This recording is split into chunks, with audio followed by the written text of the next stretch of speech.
Is Caleb Wilson about to go all Ian Jackson on us? Let's go. This is Tyler Hansbrough, and you're listening to Locked On Tar Heels. You are Locked On Tar Heels, your daily podcast on the UNC Tar Heels. Part of the Locked On Podcast Network, your team every day. Hey there, what's up? It's Friday, January 10th, 2025. Welcome into the Locked On Tar Heels podcast, the only daily North Carolina show out there. I'm your host, Isaac Schade, and you're joining me at the place to get your Tar Heels content every single day. It's all part of the Locked On Podcast Network.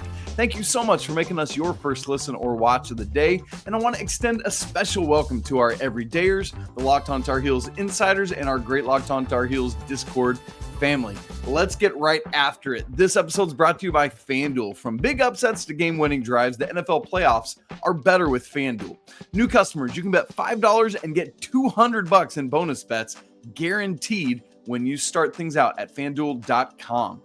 All right, coming up on the show today, we are at the literal midway point of the regular season for the Tar Heels. So what has already happened, what's ahead, what needs to happen for the Tar Heels? I've got some thoughts on that. NC State coming up tomorrow over in Raleigh. Oh my gosh, got to take care of that basketball game. I cannot fathom thinking about losing to those jokers again. More sports are up and running, so we'll have the weekend whip around. A massive win for women's basketball on Thursday night that they almost choked away but did not. But first, we're talking recruiting today. It's been a minute since we've talked anything about Caleb Wilson. It's just been, kind of quiet. As a reminder, he's kind of a little bit of a do-it-all, a little bit defense first, but somebody who's got a great offensive game as well. Played in AAU most recently with the Boozer Twins and won the EYBL Peach Jam title this summer with them against AJ Debanza, by the way, and just is a dude. And because of all of other Carolina's misses on these elite 2025 recruits, it's Caleb Wilson, at least as of right now, unless there's some kind of weird surprise, is the last shot for Carolina to land an elite 2025 recruit. I, if I'm being honest, had kind of written it off because his final five is down to Tennessee, UCF, Central Florida, Ohio State, and then the two frontrunners, the Tar Heels and Kentucky. And for quite some time now, it has felt, and most recruiting experts have leaned heavily towards Kentucky. Oh, but then on Thursday, the tune started changing a little bit, and I don't know why. It's not been publicly stated, and I haven't been able to track anything down on it.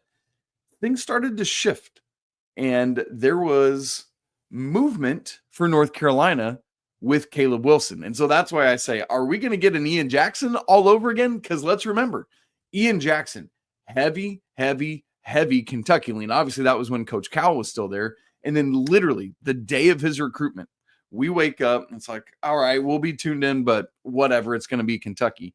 And we start hearing these rumors that it's actually going to be Carolina. And it's one of those like, come on, man. What, is this seriously? No, that's not going to happen. But it did. And my goodness, thank goodness it did. Can you think about what the Tar Heels would be right now without Ian Jackson? Good night. And while we don't know yet the specific date of Caleb Wilson's commitment, it's like this could be a similar thing. Literally all this expectation for Kentucky, and then kind of right at near the end, not on the last day as Ian's was, there is legitimate movement back towards the Tar Heels. As a reminder, the Tar Heels do have two commits in this class. It's Derek Dixon and it's Isaiah Dennis. But those guys are, in the 50-ish range, which is great. I'm not poo-pooing that. I'm just, as compared to Caleb Wilson, these are guys that I think can be some kind of guys that are kind of program builders. If there is a way to still be program builders in this era, I think they could be 2, 3, 4-year guys at Carolina. But I do firmly believe that you need to land top of the class talent. And that doesn't mean it's got to be 2, 3, 4 of those guys. In fact, I don't know that you want it to be. I've been consistent in that all along. There is no one that has been with our show or that's listened to me talk that can say, oh, that's sour grapes because Carolina has missed on all of them. Absolutely not. All along, I've said Carolina is not going to land many, most, not even close to all, and maybe not any of those elite guys. But you just want to land one, maybe two.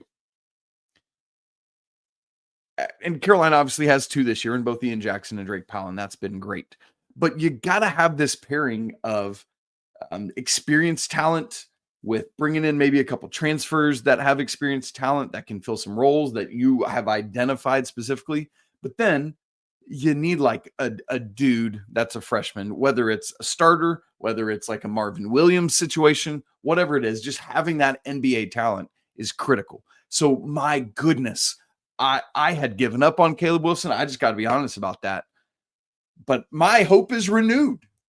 Let's get it. Let's land this dude. I love it. So apparently Carolina is gaining momentum. Where do I hear that from? Well, two kind of key recruiting sources. Number one, Travis Branham, who's one of, if not the lead recruiters for high school basketball for 247 Sports.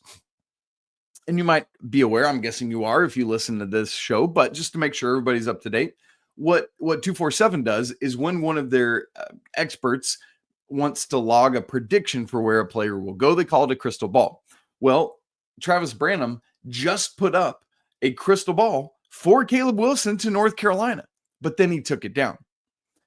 And usually when that happens, it's like maybe there's new intel. Maybe the player has backed off the school a little bit. And so it's like, he put it up. That's awesome. Oh, he took it down. Must have learned something new and it's back to Kentucky. All right, fine, cool, whatever. But it was shared with me that it turned out that he took it down simply because of just like a paywall thing. He wanted 247's like VIP insider subscribers to be the ones to get to see that, not to put it out publicly. Well, too late, buddy. It's like putting out a tweet and then deleting it and thinking people haven't screenshotted it. So there's that. But it's not just Travis Branham. Jamie Shaw from On3, who does so much of that, also suggesting that Carolina has not only gained ground on Kentucky in the Caleb Wilson recruitment, but now, in fact, might be the leader.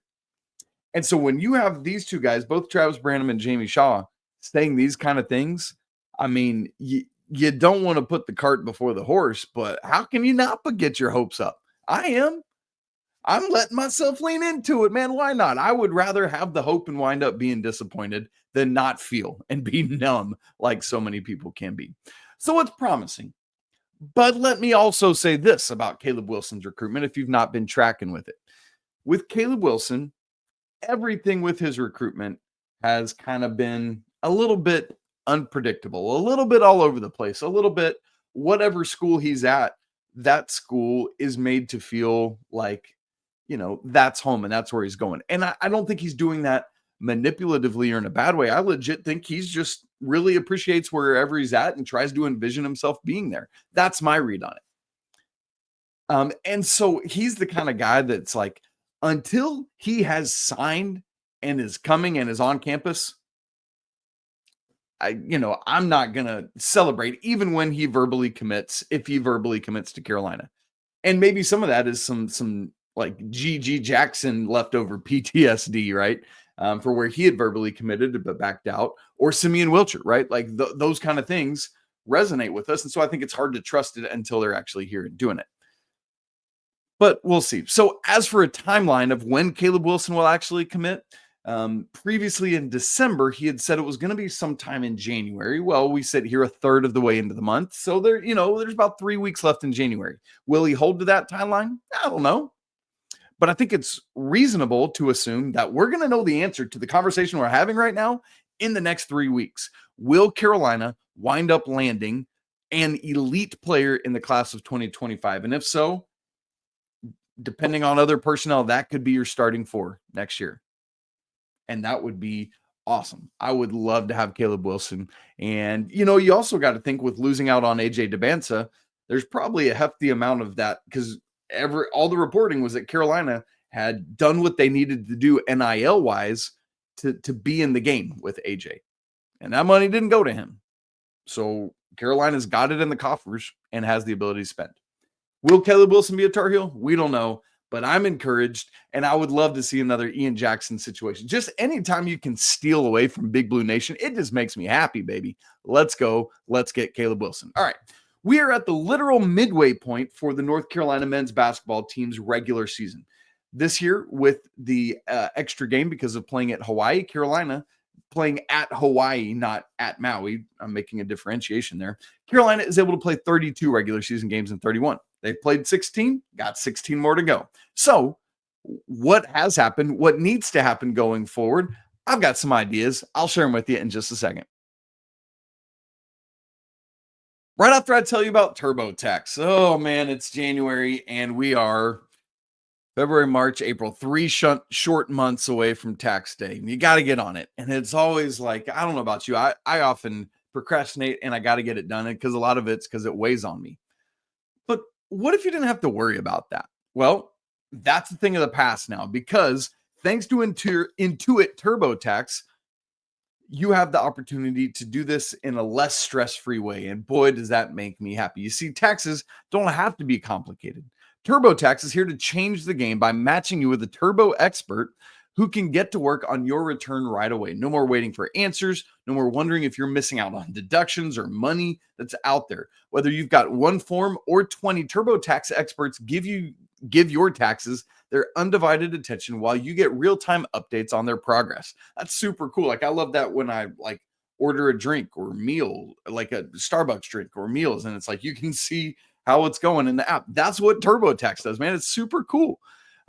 You won't have to lift a finger, but you'll get the peace of mind knowing that your taxes are being handled by the pros. So are you ready for stress-free taxes and the most money back guaranteed? Head on over to TurboTax.com today and get matched with your expert who's ready to take your taxes off your plate so you can focus on the day ahead. This is only available with TurboTax Live full service, real-time updates only in the iOS mobile app. See guarantee details at turbotax.com/guarantees. Pretty crazy, but we are at the midway point of the regular season of Carolina's college basketball season. In some ways, it's like, holy cow, I can't believe we're already here at the regular season. And in some ways, it's like, oh, we've still got half the season left. Feels like we've lived 8 seasons this season, right? But there we go. So 32 regular season games. They've played 6. Tar Heels are 10-6 overall, 3-1 in ACC play. As a reminder, the wins, there are Elon, Hawaii, American, LaSalle, Campbell, Dayton, and UCLA. Those are the non-con wins. 3 ACC wins are Georgia Tech, at Notre Dame, and then SMU earlier this week. The 6 losses in non-con are at Kansas versus Auburn and Michigan State. Both of those were in Maui. Versus Alabama versus Florida in the Jumpman Invitational. And then at Louisville is the 1 ACC loss.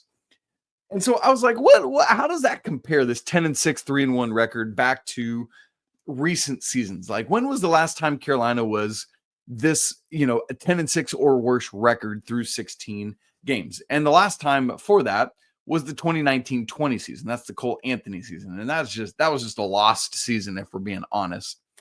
And I wondered, okay, what was the record 2 seasons ago when the Tar Heels didn't make the NCAA tournament? They were 1 game better. They were 11-5, but that's a moment to say, let's also be reminded that not all schedules are made identical. The Tar Heels were 11-5 2 seasons ago and ended up not making the NCAA tournament, but this is a more talented team, and that team had played a much less difficult schedule to that point. Had these Tar Heels played that schedule, they would be better than 11-5. I just firmly believe that. So anyway, that's some historical context for this 10-6, 3-1 record. My question now then is, let's not look back, because what's happened has happened, other than to learn from it, right?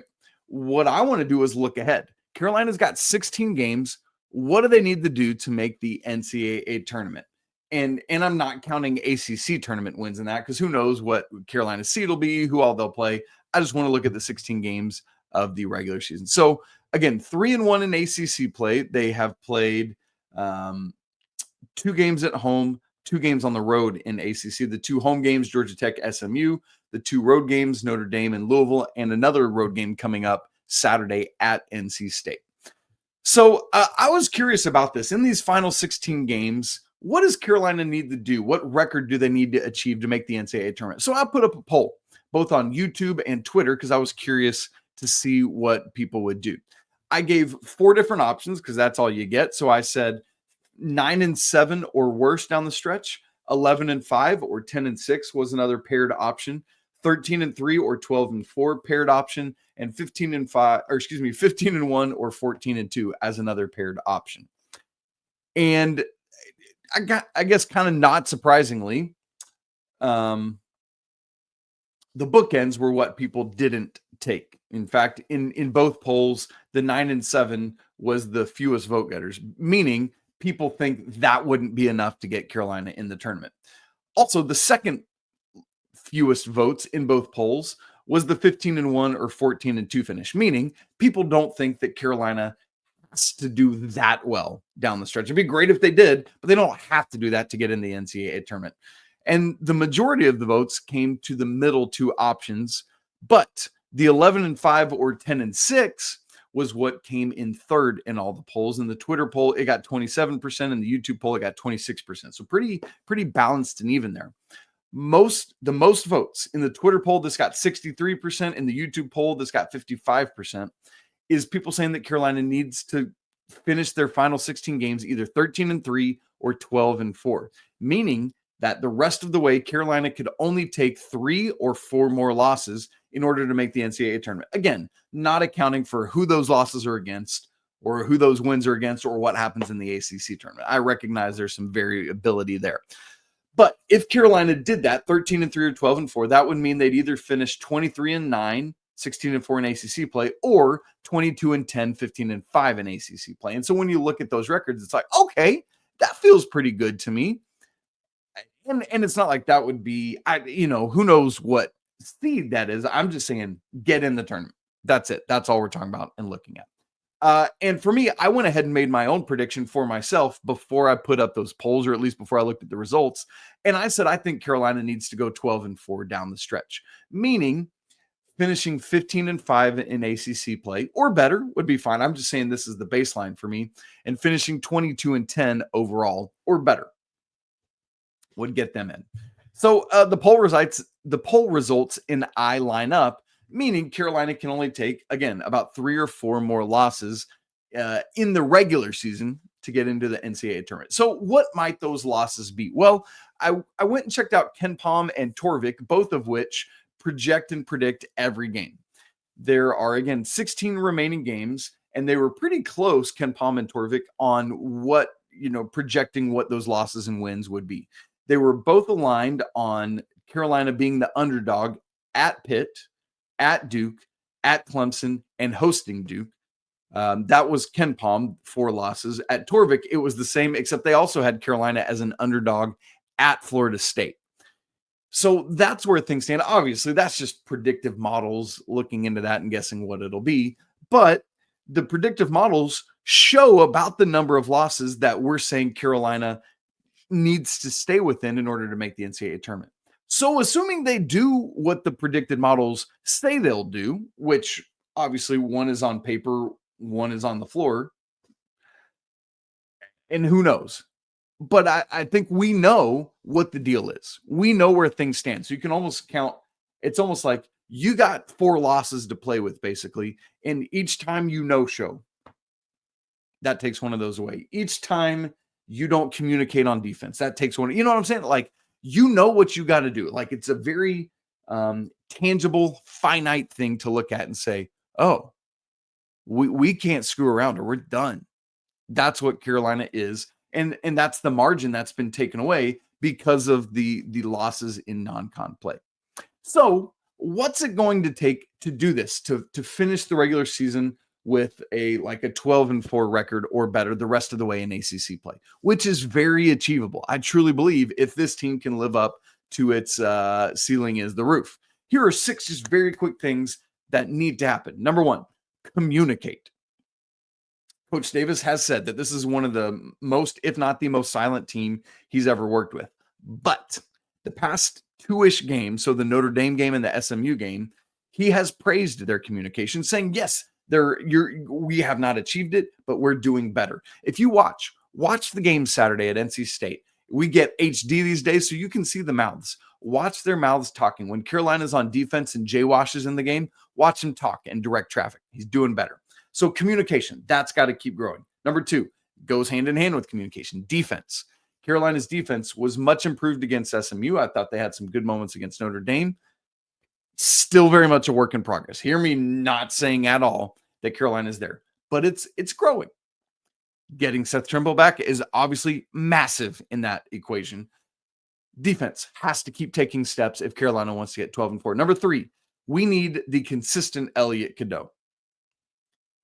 There are moments and flashes of brilliance and greatness. There are moments and flashes of head scratching. Like, what was that, buddy? Where were you throwing that ball? Why did you think you weren't going to get a foul for that? Why, with 2 fouls, would you go slapping it about? You're right. Like, it's just need Elliot to be the guy. He's the point guard of this team, and in some ways, they will go as far as he can take them. Now, thankfully, RJ has been playmaking a lot more and has the best assist-to-turnover ratio of his career. But wouldn't it be nice if he could be a shooting guard? So, consistent Elliot. Number 4. Speaking of RJ, number 4 is RJ Davis, and really the Tar Heels as a whole, finding their shooting form from deep. Part of the deal with this team is that because of the lack of a dominant front court presence, they got to be able to shoot and they got to be able to get to the rim. Those two things are symbiotic. They're in a symbiotic relationship. Why?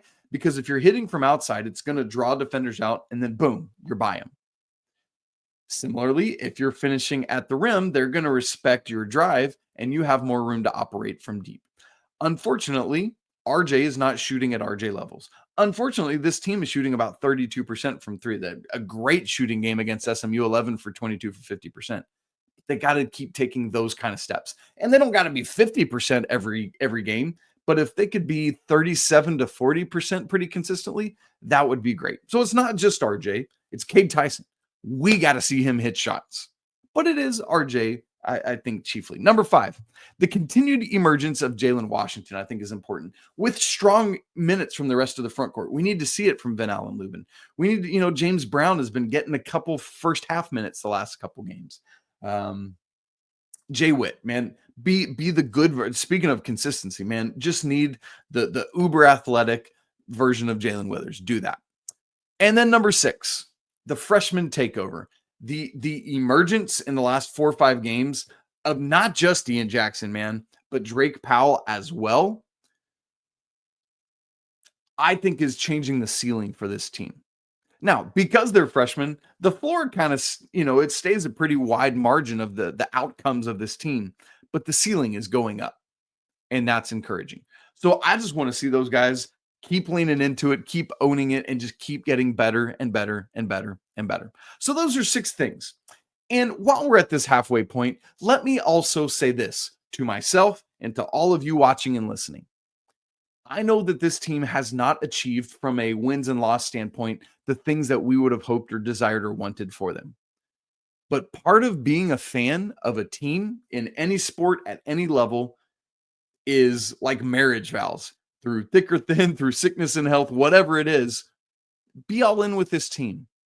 And like, maybe that comes from me, who is the glass half full guy. I hear that.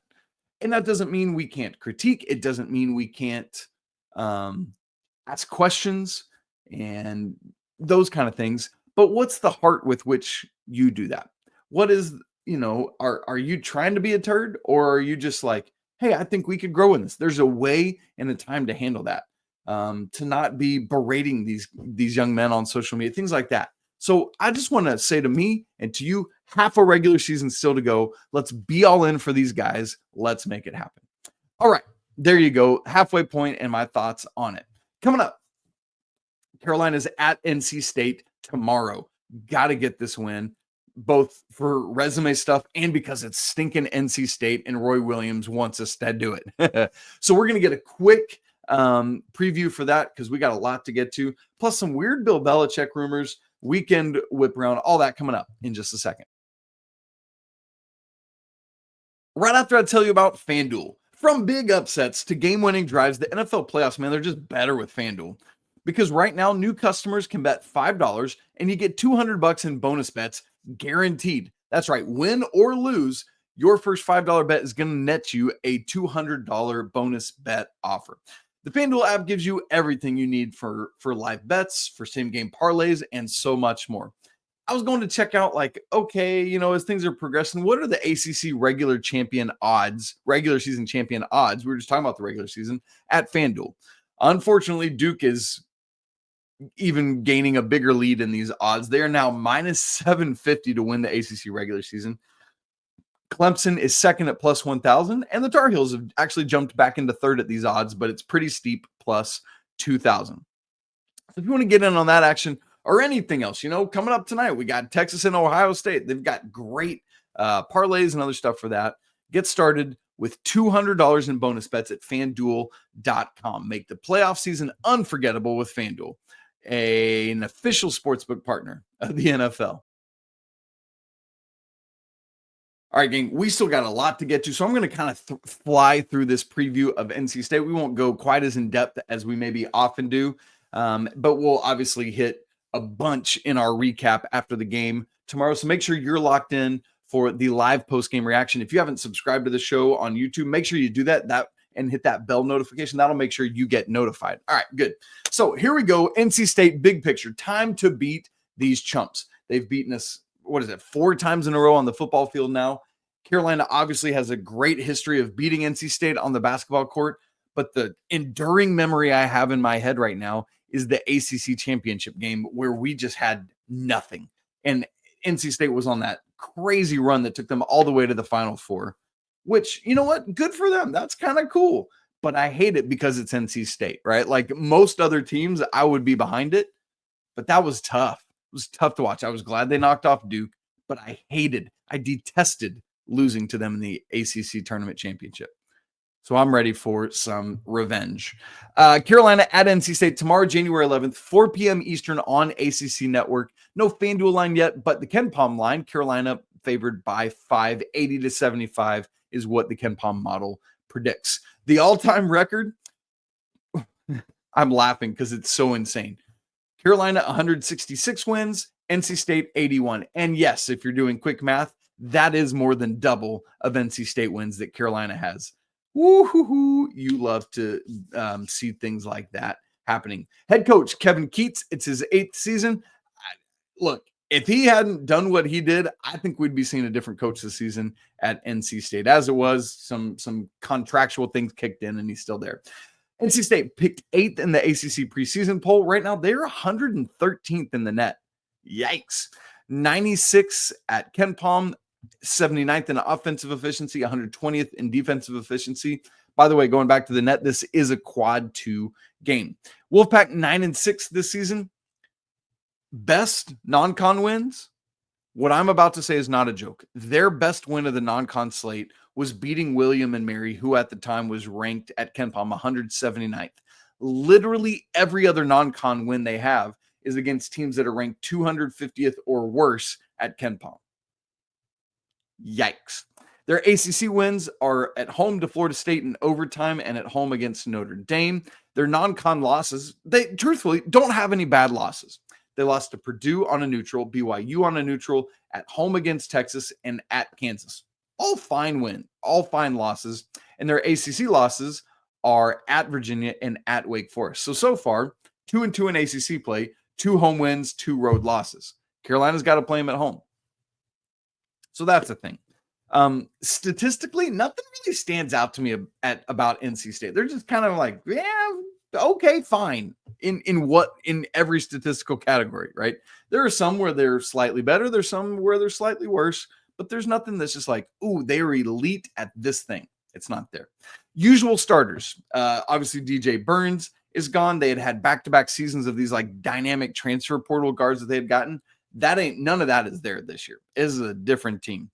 There are 2 players that have started every game, Jaden Taylor and Michael O'Connell, both guards. Jaden Taylor's the second leading scorer. Marcus Hill is the leading scorer at 12.8 points. He started all but 1 game this season. And then their other very consistent starter, you and I are very familiar with, Dontrez Styles. I don't know, you may or may not remember that he had transferred to NC State, but he did. He is the third leading scorer at 9.6 points a game. So that quartet, Jaden Taylor, Michael O'Connell, Marcus Hill, and Dontrez, have been like basically the consistent starting lineup. And then the other position has basically been split down the middle by Brandon Huntley Hatfield and Ben Middlebrooks. It's basically been Ben Middlebrooks recently, and that's who I would expect to start on Saturday. Okay, here we go. I told you we were going to be quick with that. Four corners preview. We got to be quick with this too, but I do want to give you things to be able to watch for because I want to make you a more informed fan as you watch this game. Number one, starting lineup for Carolina. Will it be the same as Tuesday when even with Seth Trimble's return, it was Elliot Cadeau, RJ Davis, Ian Jackson, Drake Powell, and Jalen Washington? What we don't know yet was Seth coming off the bench a function of easing him back in, or was it a function of this starting five seems to be working, and so let's keep it as it is and bring Seth off the bench? I don't think we have the answer to that question yet. And I don't think we'll have the answer to that question Saturday unless Seth is in the starting lineup. If he's not, I'm still not prepared to say, yeah, okay, they're going to bring Seth off the bench. I think we give it, like 4 games of Seth back before we make that decision. So keep watching that. And it's interesting. I'd put up another YouTube poll of, hey, when Seth Trimble returns, who should be the odd man out of the starting lineup if he's back in? Unfortunately, 4 spots, so I could only do 4 of the current 5 starters. But by far, the leading vote getter was Elliot Cadeau, 42%, followed by Drake Powell at 30%. So that's interesting. But anyway, watch for the starting lineup. I'll tweet it out. I'll put it in Discord. I'll send it first to our Locked On Tar Heels insiders. That's one of the perks of being an insider. You get news first. So there you go. Number 2 in the Four Corners preview, defense and rebounding. I need to see the same activity defensively from the Tar Heels that we saw Tuesday against SMU. It was the most active, engaged they have been, communicative they have been all season long, and it paid off, man. Held SMU to a season low for any half, 24 points in that first half. They did not shoot the ball well. So I need to see that again, just because we need to see that from the defense, but all the more so because it's NC State, right? Like that heightens everything. I'm also curious to see from a defensive standpoint, does the Jalen Washington block train keep rolling? Reminder, 9 blocks in the last just 2 games combined, 5 against Notre Dame, 4 against SMU. What's nice as we think about this as well with the rebounding, remember SMU was a really good, specifically offensive rebounding team. NC State is not. They as a team are 323rd nationally in total rebounds per game. So Carolina can compete with this team on the glass and even beat them. Their starting lineup goes 6'2", 6'4", 6'4", 6'6", and 6'10". So a little bit more height than Carolina in the backcourt, but pretty evenly matched in the front court, even with Drake Powell starting at the 4. And that's good news for Carolina. They can play with this team. Man, I would love to see Drake Powell and Dontrez Styles guarding each other. I just thought about that. Ooh, man. Okay, third in our Four Corners preview, RJ Davis. Would you believe me? You might, because he's not been quite himself this year. But would you believe me if I told you that this season, RJ Davis has never had back-to-back 20-point games? Hasn't at all. Obviously has an opportunity to do that Saturday because he had 26 points on Tuesday against SMU. But thinking back to, I was like, how did he do with stringing together 20-point games last season? I just couldn't remember. Well, he had 8 in a row, 20 or more point games. He had another separate string of 4, another string of 3, and then 2 other strings of back-to-back 20-point games. So that's 1, 2, 3, 4, 5 times he had at least back-to-back 20-point games. Hadn't strung any back-to-back this year. Let's see it. Now's the time to go out and do it. Another efficient shooting game that I hope is also proficient, but also keep adding value with playmaking. With, RJ has a career high assist to turnover ratio right now. So taking care of the ball with the rebounding, with steals, whatever it is that RJ needs to do, but would love him if the team needs him to go out and score 20 points again. And the reason I say it that way is because Other guys might be on fire. Ian might just keep rolling. And if so, Carolina might not need a 20-point game from RJ Davis, but I'd love to see it. All right, fourth and finally in Four Corners preview, can Carolina play another complete game? As a reminder, back-to-back games now where the Tar Heels have not only not had a big first half deficit, they've led by double digits in the first half. The difference was at Notre Dame, it was gone. Notre Dame took a lead, and it looked like they were going to win that game before Elliot Cadeau's heroics at the end. Against SMU, complete game. Yes, it was sleepwalk through the back, 10-ish minutes or something, but it was a mostly complete game, and I want to see that again. Keep building on the things that you're doing well. And as part of that, can we have somebody have one of those NC State games where they just go off? It feels like when Carolina is at NC State, that happens pretty regularly. All right, there you go. That's the NC State preview and prep. Again, 4 o'clock tomorrow, and we will have our live postcast reaction show. A couple other quick things before we get out of here. We are running a bit long, and I apologize for that. We'll always try to keep it as close to 30 as possible. Bill Belichick madness. There are these rumors floating around, and not just rumors, like from a very reputable NFL source, that Tom Brady and others are trying to talk to Coach Belichick about NFL openings. There are, clauses in his contract that bring down his buyout on June 1. There's Tom Brady talking to him. Here's my take on that just very quickly, and we can unpack it more if we need to at another time. But why in the world would this man, who we wondered if he would even go recruiting or if he would just send others to do it at high schools or homes or whatever it is, why has he spent the first, 2, 3, 4 days of this week when he's allowed to start going and making contact? Why on earth would he go do that? Why would he waste his time if he had one foot out the door? That would make zero logical sense. And Bill Belichick is a very logical man. Oh, yes, I am going to go back to the NFL this year. Therefore, I'm not going to waste my time going to high schools and recruiting those young men that could play for me in the future. That would be lunacy. Bill Belichick's not going to be doing that. Not only to mention, after, I had processed those thoughts earlier, and then Michael Lombardi goes on with McAfee on Thursday and is like, no, because it's not just Coach Belichick, it's him. We're all in. We're committed to this thing. And Michael Lombardi, from everything I've known about him, from what interviews I've heard of him at North Carolina and in his time in the NFL, this is a man whose word you can trust. And so if he says we're here, I'm going to trust they're there until you betray that trust, or if you ever break that trust. And until such a time, I'm going to just simply take this man at his word. And that's good enough. I don't believe these rumors. I mean, yeah, I do believe that he would talk to them because he would be foolish not to. But I don't think he's going anywhere. All right, weekend whip around.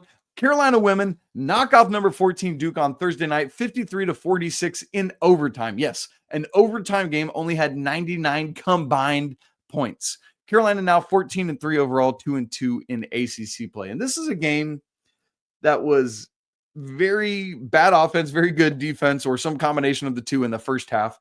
Duke didn't reach double digits, neither the first or second quarter. Both teams shot 3 of 14 in the first quarter with 14 combined points. Both teams had double-digit turnovers at halftime, and the score was literally 16-16 at the half.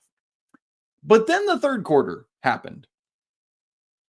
Carolina goes on a 16-0 run. Yes, from tied at 16 to literally doubling up Duke because they couldn't score in the first 8 minutes of the third quarter.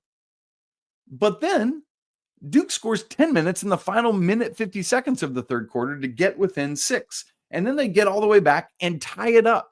Carolina is about to blow this game where they've had a literal doubling up of the other team basically at the end of the third quarter. And it's just like, oh, don't do this, Tar Heels.